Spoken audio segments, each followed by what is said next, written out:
like zootaxa, zoocaves, and acarologia. Sir, at the very outset, as a caver and researcher, shall you take us on an exploratory journey to this amazing discovery? How did this discovery come about? Was it a planned expedition? So the time is yours, sir, to tell us.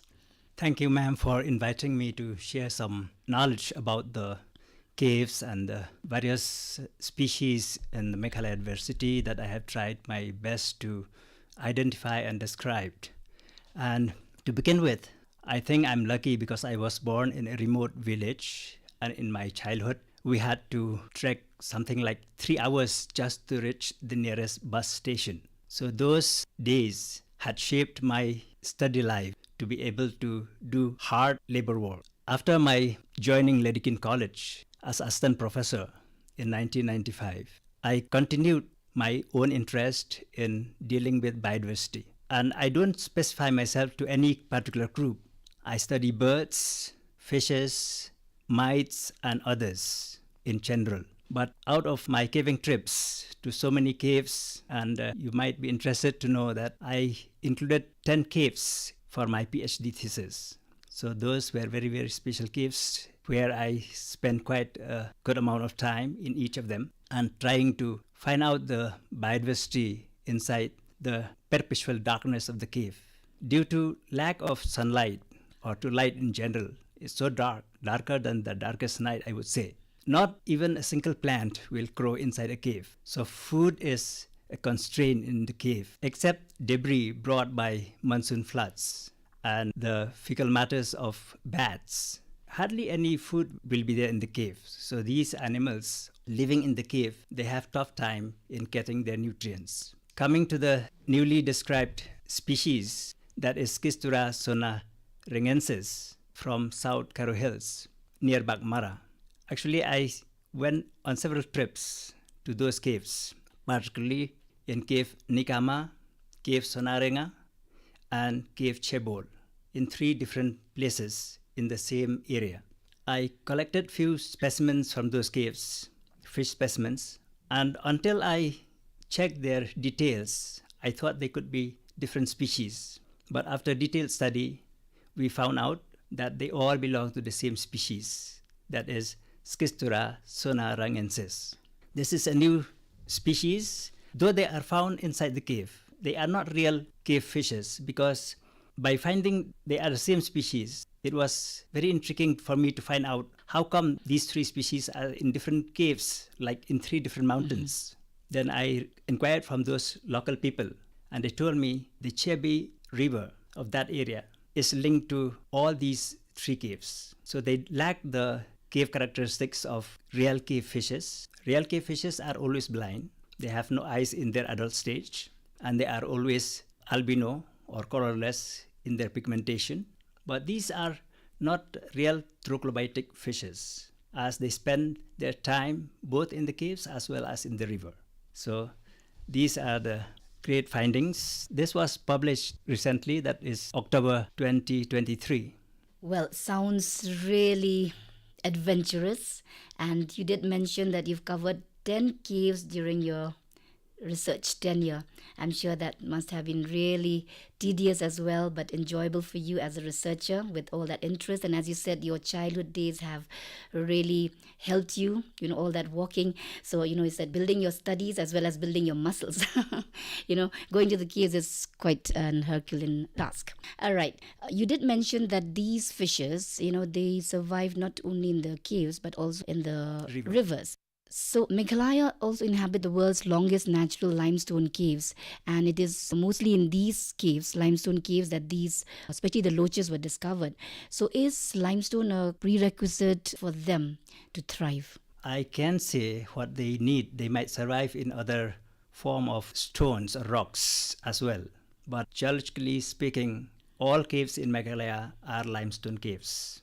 Some caves, especially in western part of the Khasi Chainte Hills, some caves have very, very huge components of sand that they look like sandy caves. But in spite of that, basically we can tell that they are still part of that limestone formation. So not all caves are wet, not all caves have water in them, only certain caves have water in them, and in many of these wet caves, we find some aquatic animals living there in the cave.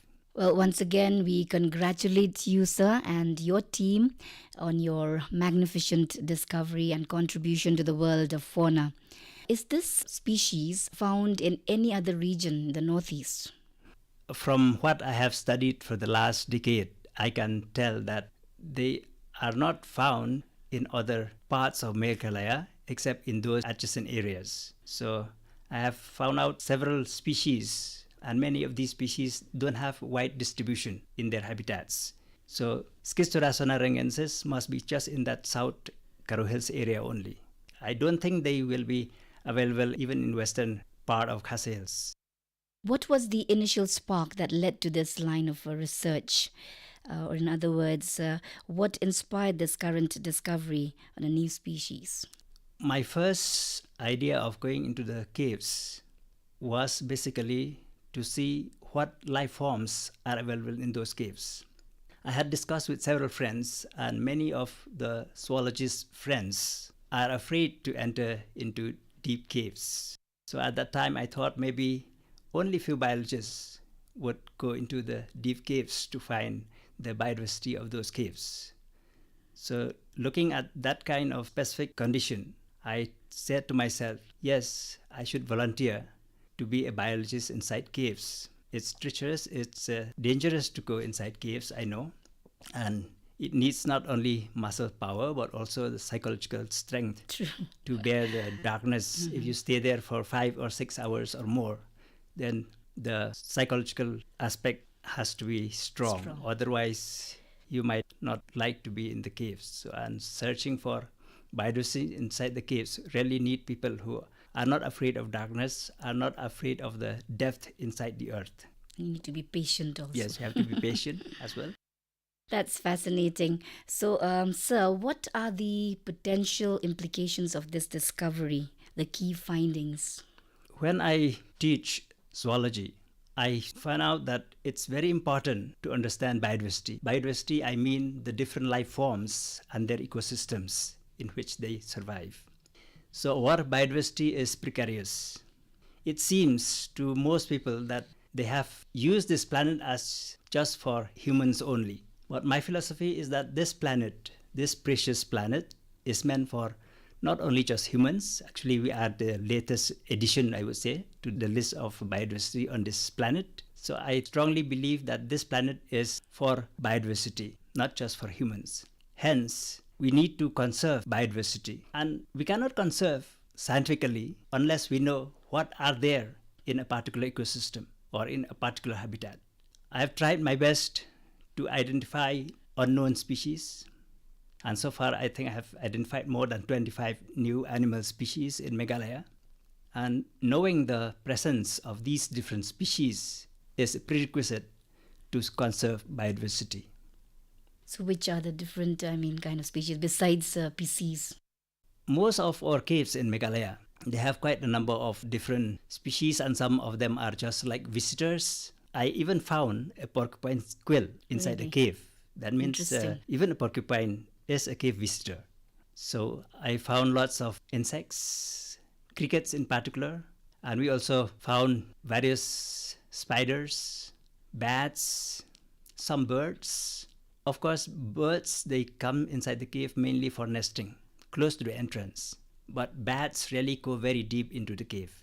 They come out for food and forage outside, but their roosting site is inside the cave. So for the visitors, could it be a migratory process? Yes, whatever. They are not permanent settlers of the cave. They just visit and have some fun, or they were looking for some food there inside the cave. And animals like rats, they would go inside the cave looking for crickets and other food stuff. So some diversity of different forms are there inside the cave. So it surely adds to the rich biodiversity of Meghalaya. And coming to the nomenclature, how was this new species described in terms of its salient features, and how was the nomenclature given? What really makes it unique from the other species of fishes? The first line of identification comes from morphology. We even go deeper into the counting the scales, measuring the size, the shape. For fishes, we check the barbels, even the fins. Various morphological features are studied. And in the case of this species and many other species, these days we even go to the genetic level. We study the certain genes like COI, and these morphological and genetic studies help us to separate newly discovered specimen from all other known species. If you could tell us a little about the mapping of the mitochondrial DNA of Neolisucculus panar, Yeah, since you mentioned the genetic part. yes. I have been working with NBFGR for quite many years. So from the name itself, you understand that National Bureau of Fish Genetic Resources. So it mainly deals with the genetic components of various species. So in this case, in our recent publication, we have studied in details the mitochondrial genome of that species. And it's so detailed that we have identified many genes. We have even grouped them into separate categories to show that they are unique. How does this discovery compare to existing research in the field?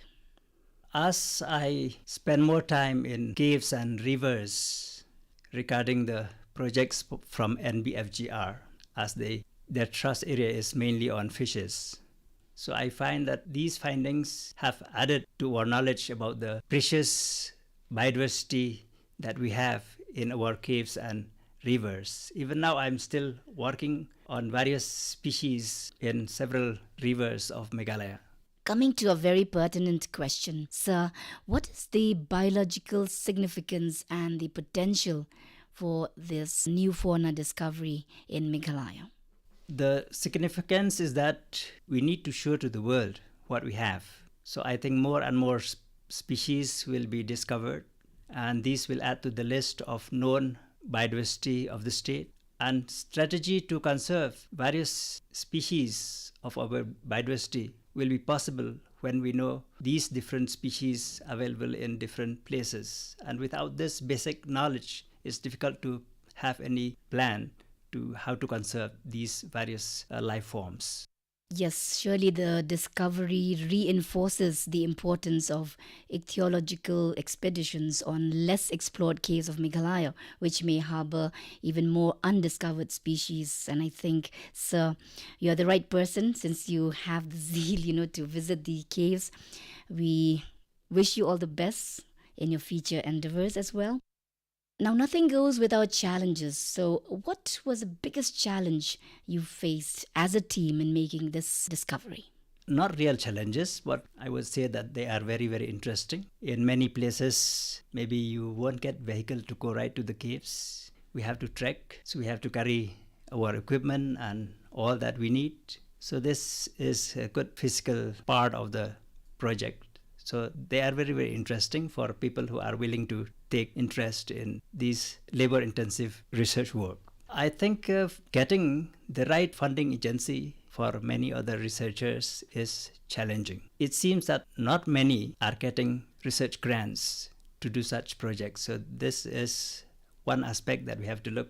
I can say that not only the physical challenges, but also the financial part is important to conduct these. So, for this very discovery, were you funded? Yes, most of my research work on fishes, funding comes from NBFGR, National Bureau of Fish Genetic Resources, Lucknow. And even I went there for training as well. So it has been very supportive to our projects, not only in Meghalaya, but we have a big team for the whole of Northeast India. All right, so how do you communicate your findings in terms of research and documentation on these rare faunae? After our detailed study, we always contact certain journals related with the type of publications that we have. And almost all these publications are peer reviewed. So these journals would send to the peer team to check whether our description is okay or not, or they might even give suggestions to improve upon the existing description. And ultimately, they publish in these international journals. So, sir, you did mention that the scientific paper, announcing the discovery, your present discovery, was published in the Journal of Fish Biology as well. So, when it comes to further research, what is your future plan? I have been continuing with this kind of research, particularly in fishes and mites. So the future plan is to attract some young researchers into this field. So we need people to continue with this work, and Meghalaya is very famous for its rich biodiversity, unique location in the globe of biodiversity. So we really need to tap the young scientists in this field.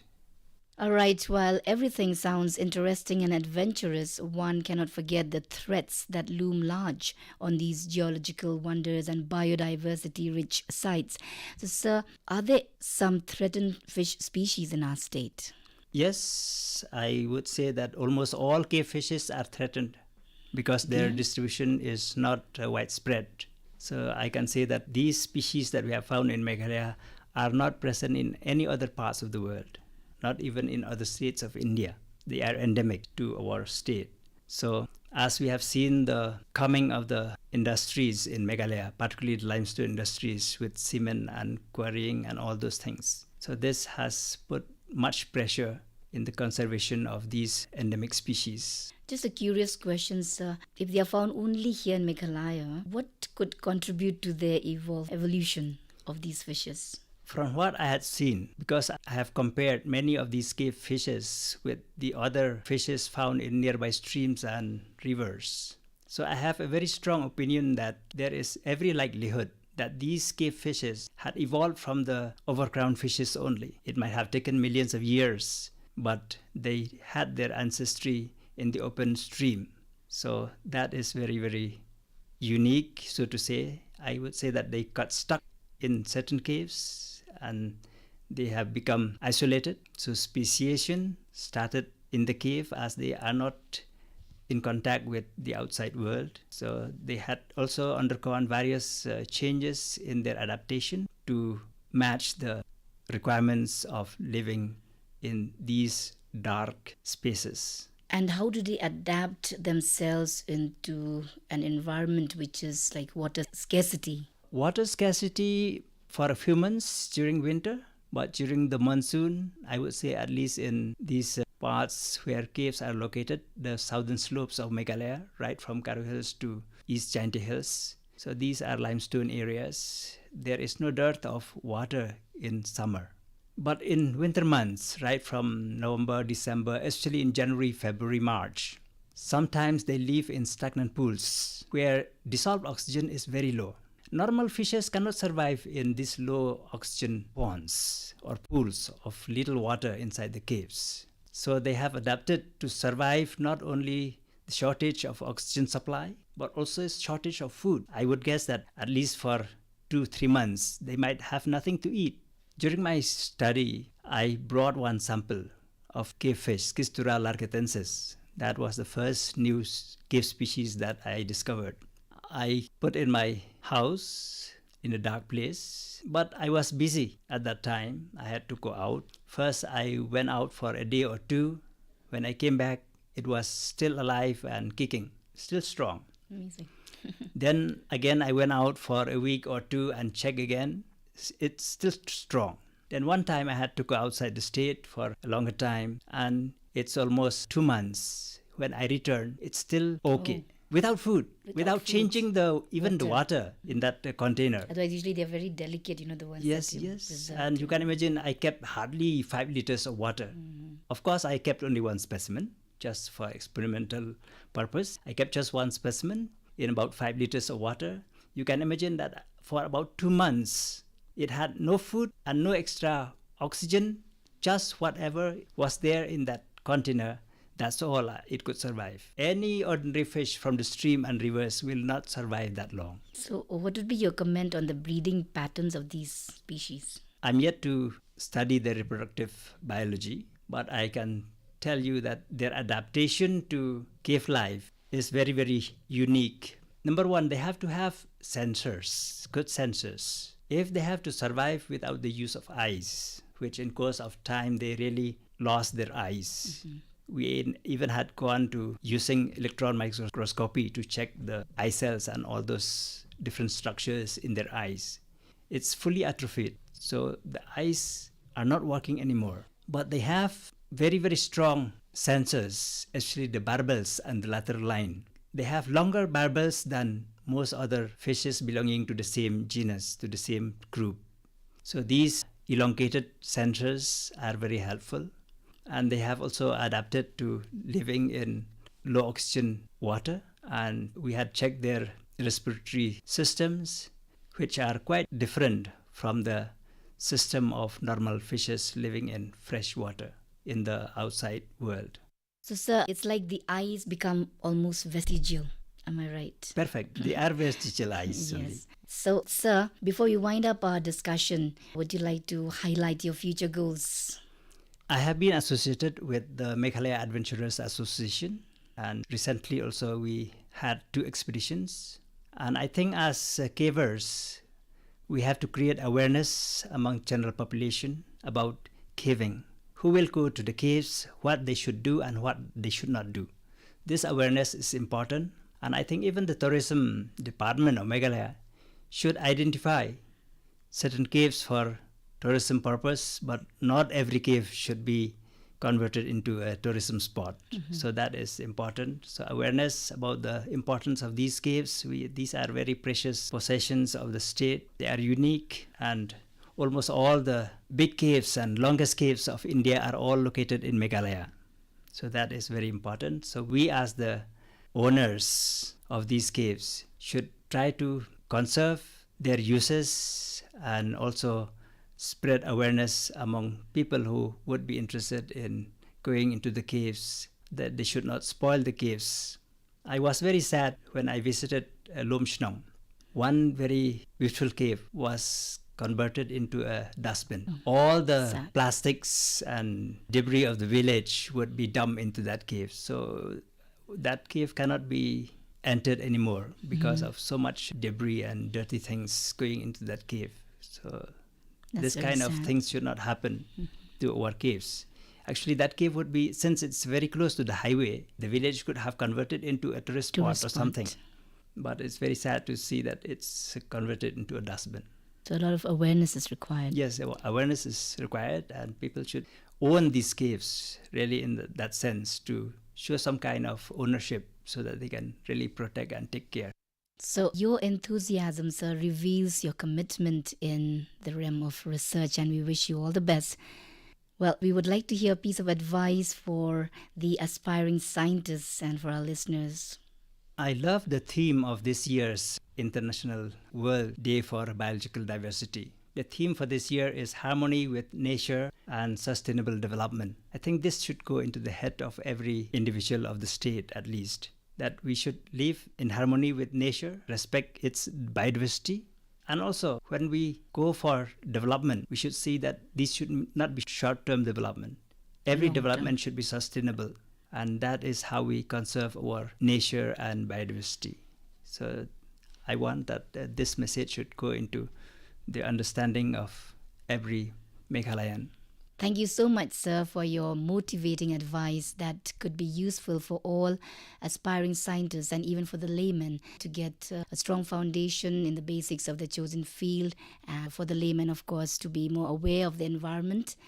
And it can be helpful to build a network of supportive collaborators as well, where we can offer advice and guidance throughout the career. Yeah, and I should also interrupt that I'm still available for advice or even just to help with arranging these expeditions for the young scientists who might love to take up this kind of project. Wonderful.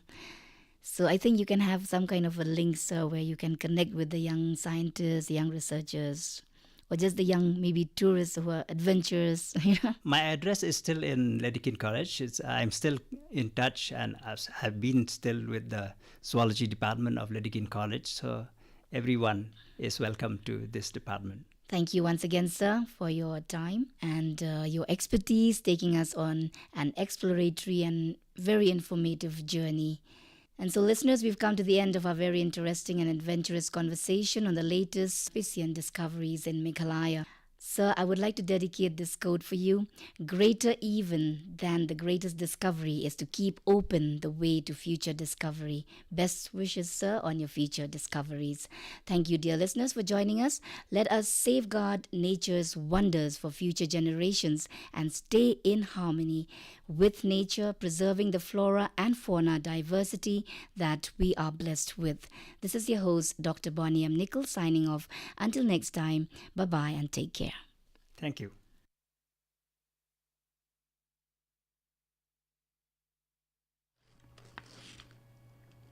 In our Science Magazine program this morning, you have been listening to an interview with Dr. D.K.B. Mukim on Neolosoculus pnar, the world's largest cavefish discovered in Meghalaya, India. The interviewer was Dr.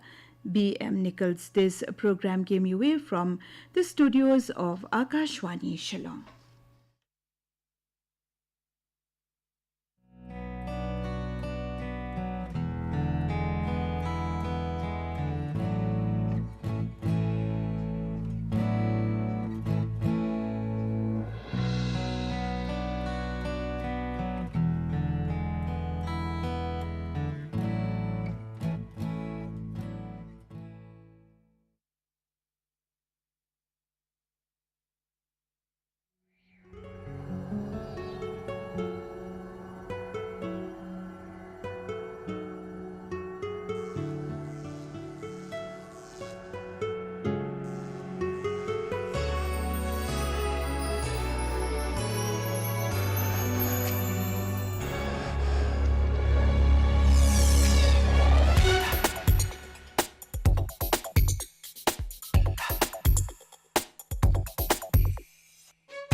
Tell me what's been going on.